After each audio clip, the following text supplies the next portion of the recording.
à tous, bienvenue à l'émission Cœur de Jade, une émission faite par des jeunes et pour des jeunes, mais pas que. Alors, nous avons aujourd'hui un invité assez spécial. Je sais que vous vous posez plein de questions car vous êtes venu me demander, mais qui est cet invité spécial? Mais je n'ai pas rendu la mèche. Alors, découvrons ensemble notre mystérieux invité. Soyez attentifs. Si je dis bonjour No, ou si tu entends,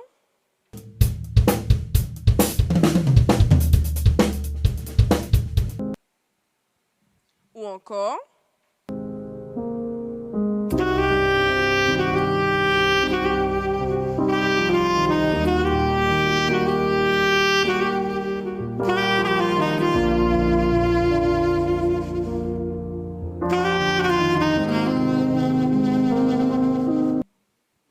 vous y êtes, un musicien, oui.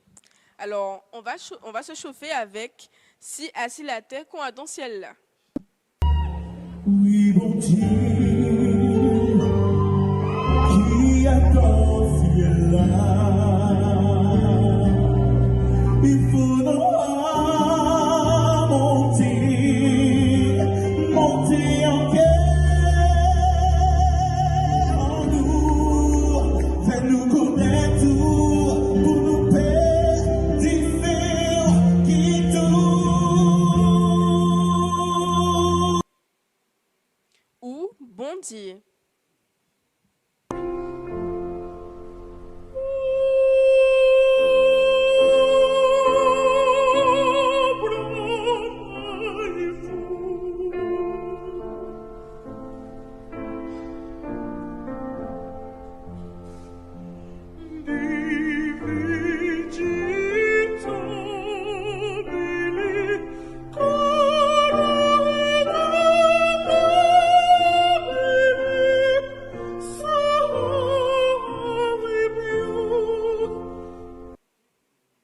Vous me direz sans aucun doute, Angélique William.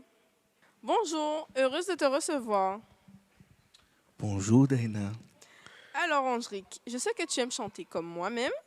Alors, dis-moi, comment es-tu venue au chant? Alors là, une longue histoire, je dirais, mais une petite anecdote à l'âge de 1 an, où je me rappelle, enfin, où ma mère me raconte souvent, j'allumais souvent la radio pour écouter le groupe phare de l'époque qui était Diapason. Et la première chanson que j'ai chantée, c'était Entend de Diapason, justement, à 1 an. Ok. Mais tu as un petit quelque chose en plus, tel un super pouvoir. Et celui-ci t'a permis de participer au concours Les Voix des Outre-mer et de nous revenir avec un prix. Dis-nous tout. Alors, cette aventure des Voix des Outre-mer a commencé, j'avais, on va dire, 19 ans, 19, ouais, 19 ans. Le premier concours, je n'ai pas réussi, mais j'ai eu un prix, donc c'était le prix chant variété. Puis après, j'ai retenté le concours l'année suivante et c'est là où j'ai gagné et j'ai pu représenter la Guadeloupe à l'Opéra de Paris et de l'Opéra de Paris, j'ai eu le prix d'encouragement. Voilà. Ok, belle expérience. Peux-tu nous expliquer les voix contre-ténor, ténor ou basse, etc. Alors, chaque voix euh, a une tessiture, a un timbre à lui propre, et c'est en fonction de la tessiture qu'on classifie si la personne est ténor, baryton, contre-ténor et soprano, alto en fait. Et pour les femmes, du coup? Alors pour les femmes aussi, c'est le même système. On a les sopranos, alto, mezzo-soprano, contre-alto, voilà. Il y a plusieurs classifications. Ok. Alors dis-moi, tu maîtrises combien de langues? Parce que sur ce morceau-là,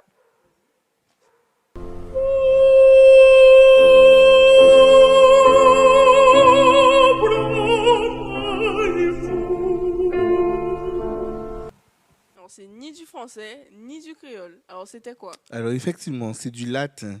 Alors je maîtrise pas le latin, mais à l'opéra, il faut vraiment avoir cette faculté d'apprendre facilement en fait les langues, notamment le latin, l'italien et l'allemand. Mm. Ok. Alors, comment on se sent après une telle expérience? Parce que je sais pas toi, mais je suis déjà fière pour toi, un Guadeloupéen, un adventiste et un jeune. Après cette expérience, c'est vrai que il faut quand même garder les pieds sur terre. Donc, à mon retour en Guadeloupe, ouais, je suis resté un bon moment à ne pas chanter et reprendre mes esprits et surtout mes études, hein. Effectivement, la vie continue. Ok. Alors, as-tu une petite anecdote concernant le concours à nous partager? Alors oui, alors l'anecdote que j'avais, c'est que quand je suis parti pour le concours, malheureusement, je laissais une amie à moi qui était souffrante à l'hôpital. Donc, je pense que tout le monde connaît Valérie. Valérie, du coup. Et je venais la voir régulièrement avant mon départ sur Paris. Et, euh, et une idée me disait, je sais pas, mais j'ai l'impression que quand je vais partir en France, voilà. Et bien malheureusement, je suis parti en France. Quelques jours se sont passés. Et puis, quelques jours avant le concours, ben, Valérie s'en est allée. Et là, ça a été un choc total. Donc, il faut savoir que la voix, c'est un phénomène physiologique. Donc, qui dit choc, je n'avais plus de voix. À 3 jours du concours, je n'avais plus de voix. Donc, c'était c'était très embarrassant pour les coachs qui me suivaient.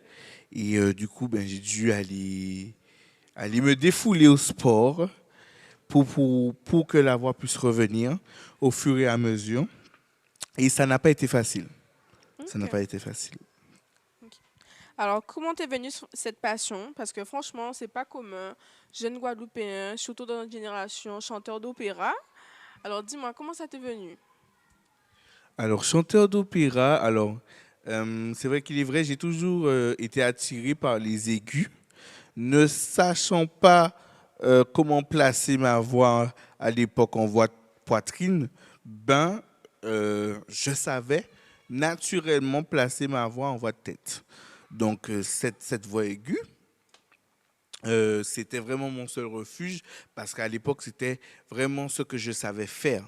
C'était la voix de tête. Je ne savais pas chanter en voix de poitrine. Je n'arrivais pas à placer ma voix en voix de poitrine. C'est en rentrant à GCS que je me suis un peu formaté et après, j'ai pu développer ma voix de poitrine. Mais voilà, c'est ça. On va dire que la voix de tête, c'est un prolongement de moi-même, on va dire. Ok. Alors, on va pas se mentir, on est entre nous. Avoue que tes parents t'ont un peu obligé à chanter, non, peut-être? Alors non, alors là, ma mère, ma mère me soutient euh, dans tout, surtout dans la musique. Elle n'était pas très très chaude hein, pour l'opéra, pour l'opéra et étant d'une famille chrétienne, c'est vrai que bon, envoyer son fils à l'opéra de Paris. Mhm. Faut aller chanter des chants qui ne sont pas forcément chrétiens, mais quand même qui prônent l'amour, et je tiens à le dire, ce sont des chants qui prônent l'amour et la tendresse, c'est vraiment ce sont des chants très solennels.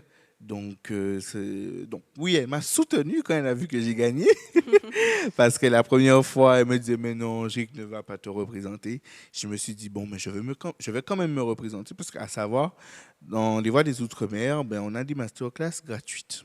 Ok. Alors, dis-moi, quel est ton avis sur la louange à l'église, son évolution? Alors, parce que, bon, c'est un peu un sujet sensible, on va dire. Alors, dis-moi, c'est quoi ton avis dessus? La louange à l'église.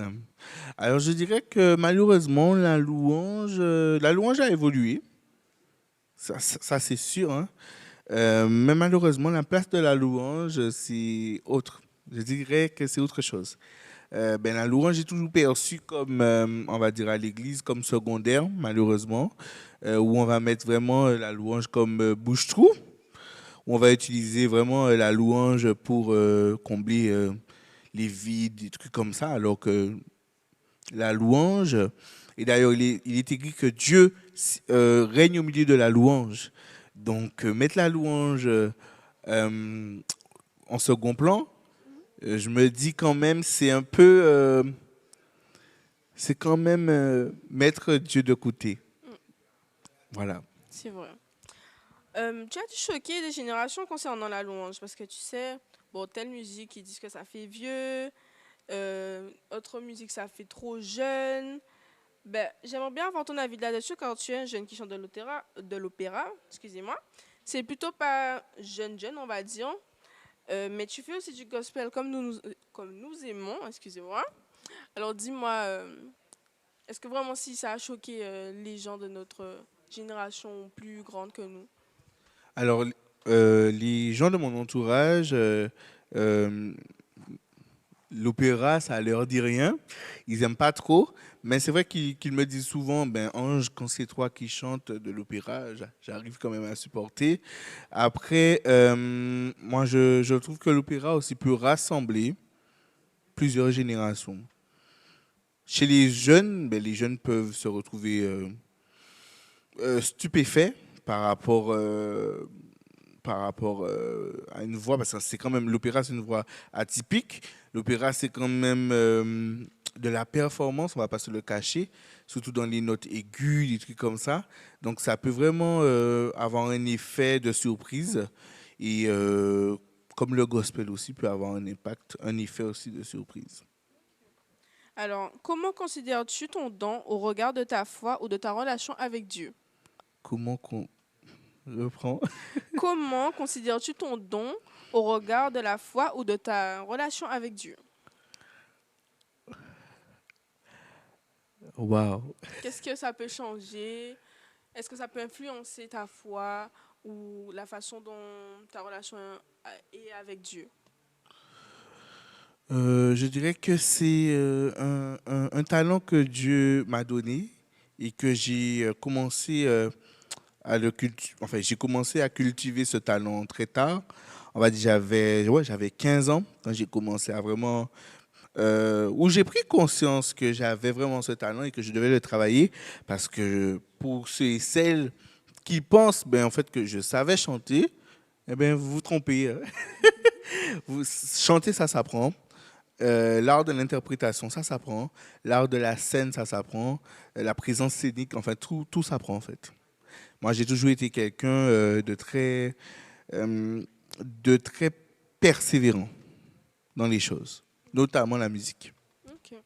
Alors toi, en tant que jeune Guadeloupéen adventiste, penses-tu pouvoir faire carrière dans la musique? Laquelle? Ben, ça dépend dans l'opéra ou bien dans la musique normale, le gospel, ou etc. Parce que je sais que forcément, si on va pas dans la voie du gospel, ben, ils vont forcément trouver ça un peu déroutant.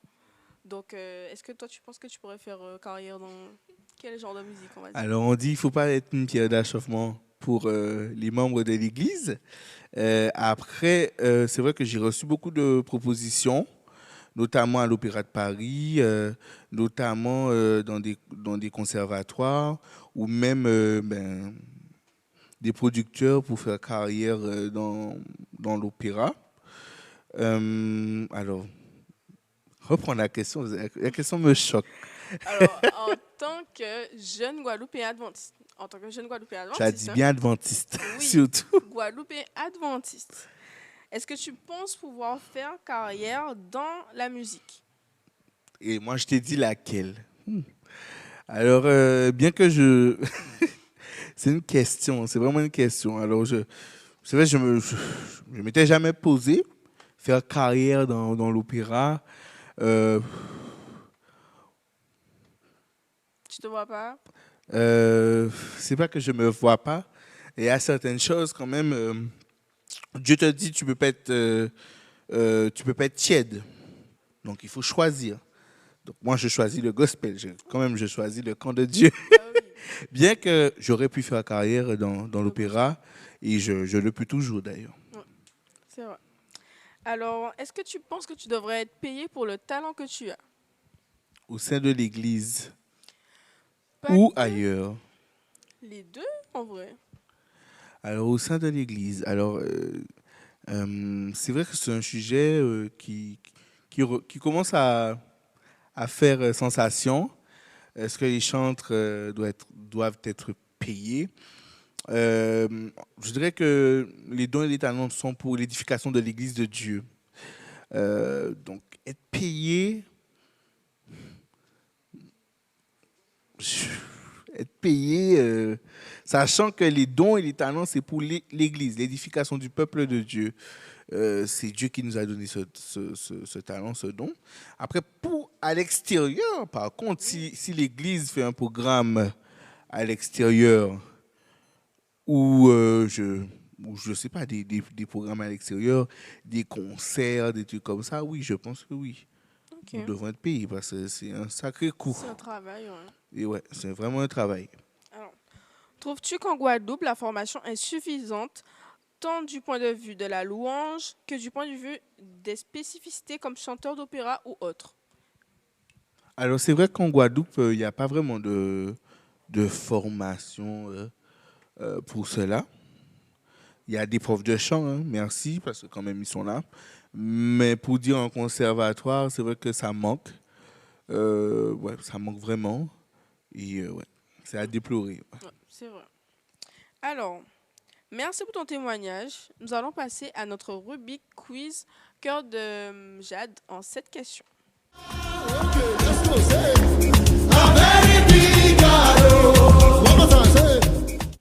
Alors, t'es plutôt nœud papillon ou cravate? Nœud papillon. Ok. Gospel ou opéra? Gospel. Toujours. Alors, la note la plus haute que tu peux nous faire est la plus grave de ton répertoire. Alors, dites-vous que là, j'ai une angine. Ok. Ok. Voilà. Alors, tu n'aurais pas fait carrière dans la musique, qu'est-ce que tu aurais fait? Bon.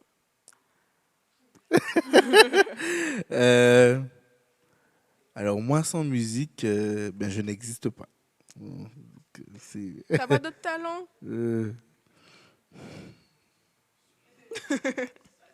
Next. Alors, si tu devais nous donner un tips ou bien un petit conseil ultime pour un jeune pour apprendre à chanter en un jour. Apprendre à chanter un jour, est-ce que c'est possible? C'est compliqué, c'est technique. C'est technique. Alors, pas en un jour, mais je dirais aux jeunes de se concentrer sur la respiration, car la respiration est essentielle pour chanter juste, de par le diaphragme, qui est vraiment... le diaphragme, on ne peut pas faire l'impasse là-dessus. Donc, c'est vraiment la prise de respiration et voilà, c'est vraiment important, la respiration. Ok. Alors, ton personnage biblique préféré, celui que tu te vois un peu à travers lui. Tu en as pas? Oui, quand même, en tant que chrétien. David. Ok. Parce que David chantait, il faisait de la Oui, musique. oui. Ok. Alors, quel style de chant penses-tu que nous chanterons au ciel? Reprends la question. Quel type de chant que tu penses que nous chanterons au ciel? Alors là, je ne sais pas, c'est pas écrit dans la Bible, ni dans les écrits d'Ellen White. Utilise ton imagination pour voir. Je pense que ce que nous allons chanter au ciel dépasse notre entendement déjà, notre vision. Je pense que ça sera puissant. Ouais. Je me fais pas d'idée. Moi, j'imagine des chants en harmonie. Ah oui. Vraiment. Avec au son de la trompette. Ah oui. Ah oui. Merci d'avoir joué le jeu et pour ta participation. Alors, notre émission tire à sa fin. C'était le Cœur de Jade. À bientôt pour une nouvelle émission.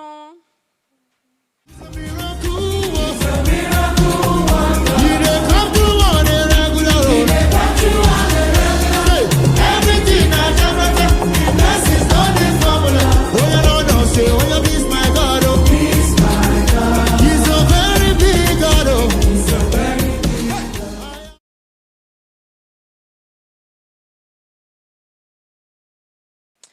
Alors, je... Oula, pardon.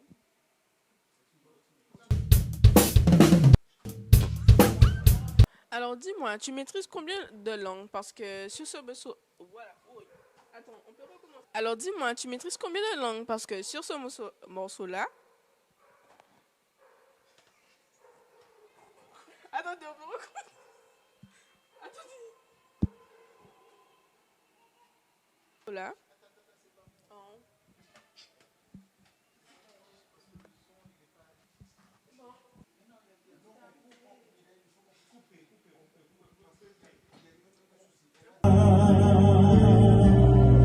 Il faudra monter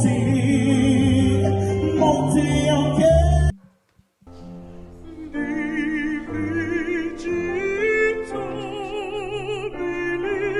Bienvenue à l'émission Cœur de Jade, une émission faite par les jeunes et pour les jeunes, mais pas que.